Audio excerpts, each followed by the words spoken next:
first rounder, Jaycee Horn, a top 10 pick, 8th overall to the Carolina Panthers. And a guy, again, listen, crushed it at the pro day.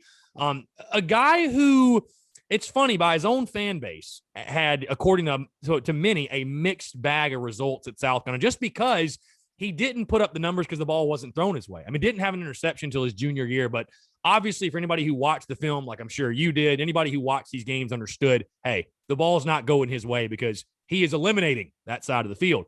But either way, a top 10 pick, Rob, I thought he was probably going to go either 10th to the Cowboys or 12th to the Eagles, going 8th overall, though. And it's especially cool when you see South Carolina guys go to the Carolina Panthers, stay local, that Gamecock to Charlotte connection. I don't know. I think there's something there because you had 2 guys in this draft go there. You already had a couple of guys there right now.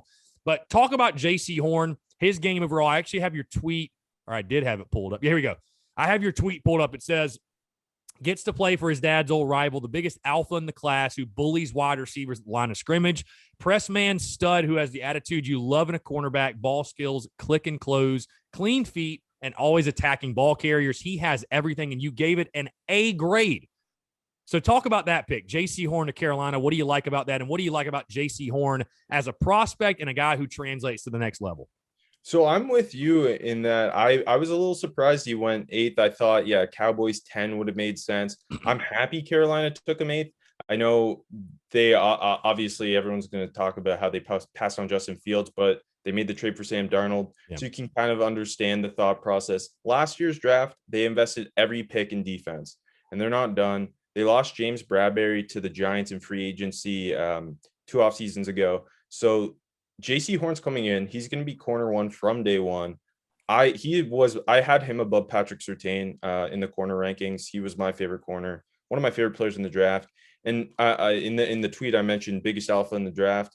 You could see it, especially in the Auburn game, where he just made Seth Williams his son. He bullied him at the line of scrimmage, and Seth Williams is not a small man. Yeah, what did he go, 6th round? Yeah, Seth? Or 7th? Seth Williams. Yeah. And 6'3", 220, getting bullied by Jaycee Horn. He is at his best in press man. That's why him going to Carolina is perfect. The Panthers defensive coordinator is Phil Snow, who used to be Baylor's defensive coordinator. He loves to play attacking, blitzing football. And to do that, you need physical press man corners. Jaycee Horn is, you mentioned the pro day, like he's an elite athlete. He's got the bloodlines. His combination of balance and physicality and ability to locate the football in phase and make a play is big time. And there are when I look at a corner, there are 2 different attitudes you want in a corner. One can be the very patient, the very calm, which is what I think Patrick Surtain is. And the other is the Jalen Ramsey, the Deion Sanders, talk shit all day. That is Jaycee Horn. The other thing with him is some corners will play just one side.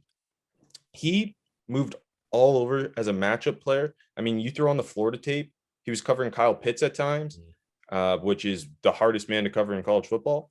And between the Florida games, the Auburn game, like you can just see how much talent there is in this kid and how much he wants it. That's why I think him going 8th is a slam dunk in terms of his ceiling is ridiculously high, but his floor is really high too, because he's got that love for the game. And you can see it the way he plays football. And he's not you'll find corners who aren't loving the idea of getting downhill against the run and being forced players on the outside. He's just such an MFer that you can see it every snap. He is looking to kill someone.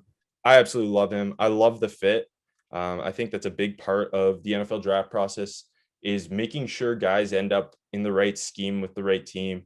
I think this is probably the ideal situation for Jaycee Horn, both in terms of the scheme, and I just think Matt Rule's building something in Carolina, and this is kind of going to be the face of a defense that is really young but really talented. Yeah, and you talk about the mentality too. I'm sure it helps growing up, obviously, in an NFL family. With Joe Horn being his dad, like, he kind of knows the deal, right? He knows what the league is all about and what it's going to take to be a great pro and not just a great college player. Who do you compare him to as far as like a player comparison of a guy currently in the league? I look at Marlon Humphrey on the Ravens as a good comparison, because Marlon Humphrey, first of all, was one of the most physical corners I have ever seen play college football when he was at Alabama. He comes in the league and he moves around and does whatever Baltimore needs him to do. He'll play, he started out playing on the outside. He's moved to nickel at times. He can cover tight ends. He's built like a safety essentially, and just an elite, explosive, twitchy athlete. I think that for me is the spot on comparison.